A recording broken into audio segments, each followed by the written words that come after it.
Mata el otro. ¿Está buscando la pala? Pala para aquí. Ahí, maestro. Espérate.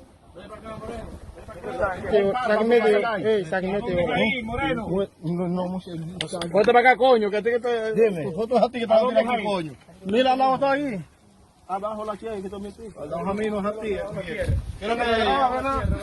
¿Qué es lo que hay ahí? Ven. ¿Ese está? Ven. El otro está aquí. Ven, ven. Dale para acá, ven. Ven, vamos a abrir ese, ven. No, es un hoyo, quítate ahí. Cuidado que es un hoyo. Una pata, que de ahí. Gracias, que son hoyos. Pon la pata para sacarla aquí. Dile que pon la pata. Vamos allá, vamos para allá, para donde está que.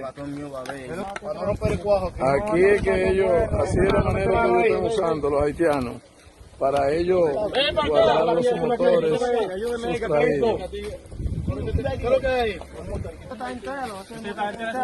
Vuelvo les reitero, este es el modo que los haitianos están utilizando de los motores que ellos sustraen, los guardan debajo de la tierra para luego enviarlo para Haití en tanques.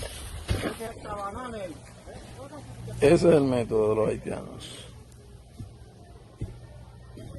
Lo sustraen, a veces de manera violenta, mediante rotura, mediante descuido, lo desarman, lo meten en tanque, lo esconden debajo de la tierra y luego lo envían a Haití.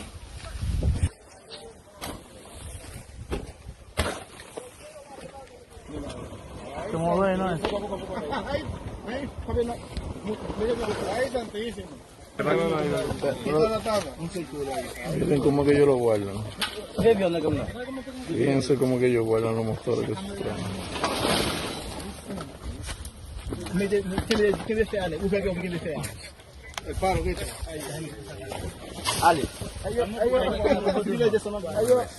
aprenden con los dominicanos. ¿Qué? Es un gato. Es un gato 2020, muchachos. Oíste, comando. ¡Ey! No, que GPS es el diablo que va ahí. ¿Cómo te va a tener que dármelo a mí para llevarme?